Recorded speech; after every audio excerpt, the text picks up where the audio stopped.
오늘 함께 읽으실 말씀은 출애굽기 39장 22절부터 31절까지 말씀입니다. 그가 에봇 받침 긴 옷을 전부 청색으로 짜서 만들되 그 옷의 두 어깨 사이에 구멍을 내고 갑옷깃같이 그 구멍 주위에 깃을 짜서 찢어지지 않게 하고 청색, 자색, 홍색 실과 가는 배실로 그 옷 가장자리에 성류를 수놓고 순금으로 방울을 만들어 그 옷 가장자리로 돌아가며 성류 사이사이에 달되 방울과 성류를 서로 간격을 두고 번갈아 그 옷 가장자리로 돌아가며 달았으니 야훼께서 모세에게 명령하신 대로 하였더라. 그들이 또 직조한 가는 배로 아론과 그의 아들들을 위하여 속옷을 짓고 세마포로 두건을 짓고 세마포로 빛난 관을 만들고 가는 배 실로 짜서 세마포 속바지들을 만들고 가는 배 실과 청색, 자색, 홍색 실로 수노와 띠를 만들었으니 야훼께서 모세에게 명령하신 대로 하였더라. 그들이 또 순금으로 거룩한 패를 만들고 도장을 새김같이 그 위에 야훼께 성결이라 새기고 그 패를 청색 끈으로 관 전면에 달았으니 야훼께서 모세에게 명령하신 대로 하였더라. 아멘. 자, 앞서 출애굽기 39장 1절에서부터 시작된 제사장의 예복에 관한 그 기록의 연속인데요. 오늘 함께 읽은 본문은 제사장의 예복 중에서도 겉옷과 속옷 그리고 머리에 쓰는 관에 대한 기록입니다. 이 말씀 역시 앞서 출애굽기 28장에서 기록하고 있는 내용들의 반복인데요.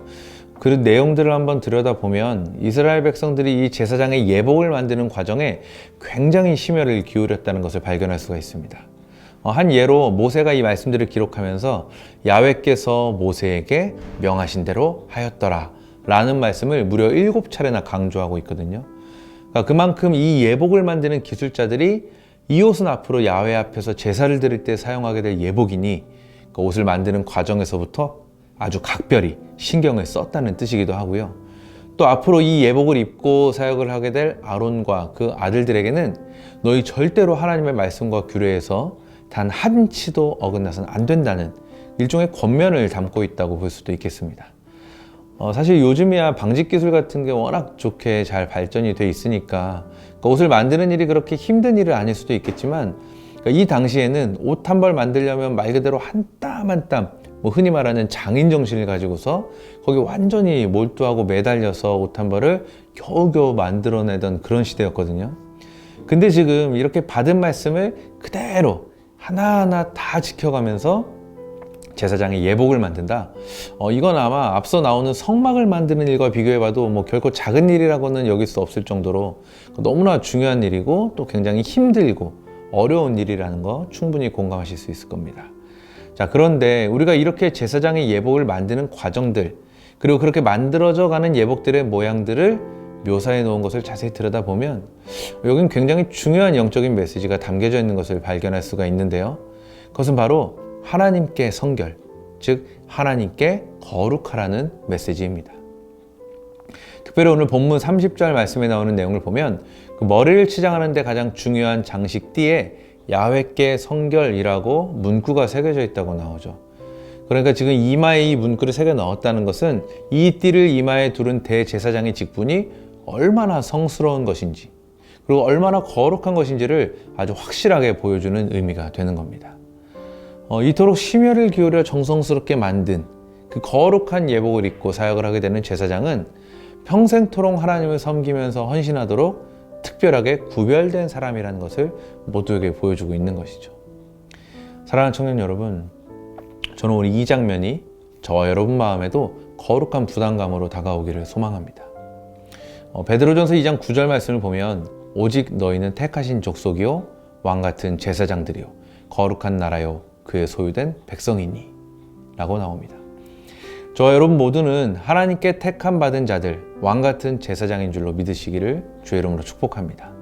그러니까 우리가 하나님 앞에 설 때에 우리의 정체성을 정의할 때 굉장히 중요한 정체성 가운데 하나가 바로 왕같은 제사장입니다. 그러니까 제사장들이 구별된 옷을 입고 구별된 존재가 되어 구별된 하나님의 사역을 감당하는 그 거룩한 존재가 되었듯이 우리도 세상에서 내게 주어진 어떤 수많은 역할과 감당해야 할 일들이 있지만 그것들을 다 제쳐두고 하나님께서 내게 주신 구별된 옷을 입고 구별된 존재가 되어 구별된 하나님의 사역을 함께 감당해내는 것을 어떤 유일한 삶의 이유와 목적으로 삼고 살아갈 수 있다면 그것이 얼마나 귀하고 복된 삶일지 한 번쯤 생각해 볼 수 있는 여러분 되시기를 바랍니다. 말씀 속의 이 거룩한 제사장처럼 우리도 거룩한 존재들이 다 될 수 있기를 예수님의 이름으로 축복합니다.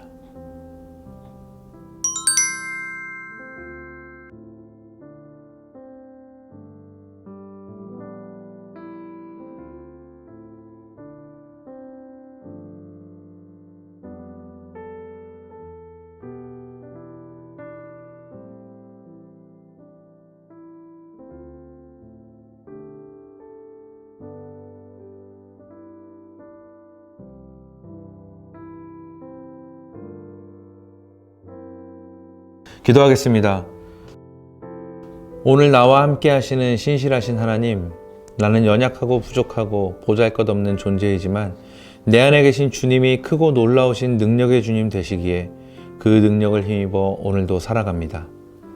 주님 없으면 살 수 없는 추악한 죄인인 내가 나를 거룩한 자녀라 불러주시는 주님으로 인해 새로운 존재로 다시 태어납니다. 오늘도 그 은혜로 나를 덧입혀 주옵소서. 감사드리며 가장 귀하신 이름 주 예수의 이름으로 기도합니다. 아멘.